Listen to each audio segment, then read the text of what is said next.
Well, with me in studio is Glen Fagnan, Executive Director of Border City Connects. Welcome on the show. Thanks for being with us. Thank you for having me. Awesome. With so much to talk about in terms of bus systems, transit, and of course, the Border City Connects, which started off as Handy Van Society in 1980 and then changed the name. Tell us a little bit about that. Well, yeah, it started in 1980, so it's going to be our 40th anniversary coming up next year that we're going to be celebrating. So that's really quite a milestone. Yeah. And there was a need in the community back then, and individual Gordon Maxwell and a group of individuals got their first unit, partly through the Kinsman Foundation, and it's grown since then. So that started off with one unit, and right now we have 4 units, and we do over 16,000 trips per year. Such a needed service, obviously. Let's talk a little bit about the different ones that you guys have. Obviously, you have City Express. What is that all about? Well, the Border City Express is actually the new name for the Handy Van. Okay. So we rebranded, and we've got the Border City Connect Society, which is the overarching charity. Okay. And then we've changed the Handy Van to Border City Express.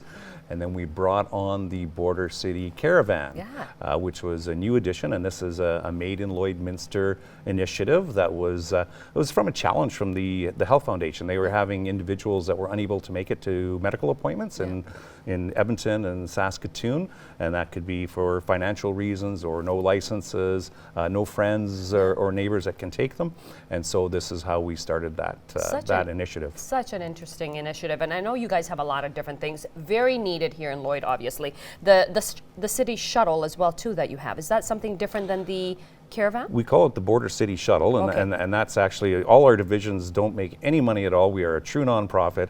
The shuttle, we do make a few shackles through there, and that's for different events, for taking people home after weddings and golf tournaments.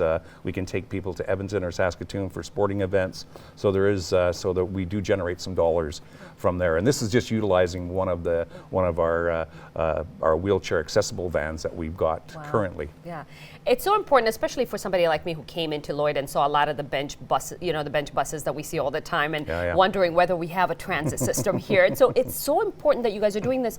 What made you guys decide that this is the thing? And we don't have a bus system. We should have a bus system, right? A bus transit system, but we don't. So is this the alternative? Is that why this is? Well, it's not, because really on the Border City Express, it's for individuals that have physical challenges and intellectual challenges. But certainly, we do have our eye on a Made in Lloydminster transit system. We would love to. We've been chatting with with the Chamber and other different organizations about some type of transit system. It is needed here in the city, and from a city perspective, it would be one of the most asked for services. So I think we're taking a look at doing. There was a study done probably in 2014, and they had a very large price tag on getting something started, and we think we can come in and do that just for a fraction of the price through the Border City Connects. Do you think there's going to be a lot of people that participate in terms of, I know tax dollars, a lot of people complain about whether or not it's going to cost too much, it's going to have enough, people come on board and use it, obviously. So do you think are the communities up for it? I mean, you did the survey, obviously, but are they for it in terms of, if it happened, would there be a lot of people jumping on board? I think there would be. Of course, there's no bus system in North America that makes any money, so it's a service that's going to be provided to the community. But I think that there would be some great use. You take a look at Lakeline College, out in the very south end. A lot of their students have difficulty just getting groceries and things like that. You've got a lot of new Canadians that can't drive.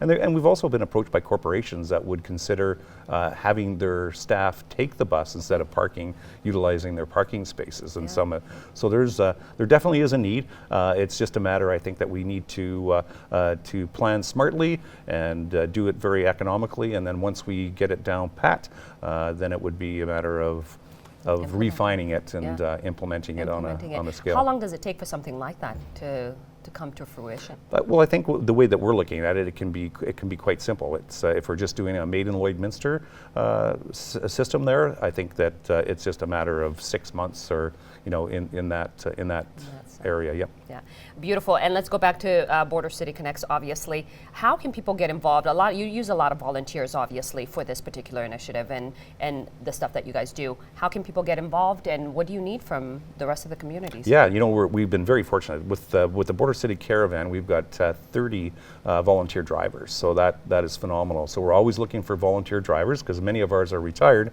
and of course in the winter they head south. So we always are scrambling a little bit, and so without the volunteers, that is actually operated 100%. We've got a gal that does all the logistics and talks with all the clients and gets that all set up. So we just oversee that, and we've got our new initiative called Border City Cycle for All.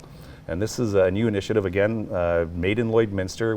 We took a model out of Europe, and so we've got a tricycle that holds 2 people in the front compartment, and we've got volunteer drivers that will pedal individuals on this tricycle, and it's geared towards seniors and people with developmental disabilities and mobile challenges. So that's our latest one that's going to be launched. Beautiful, lots of good stuff coming up, of course. Thank you so much for joining us, Glenn, and really appreciate you explaining all that information for us. Thank you very much for having me. Thank you.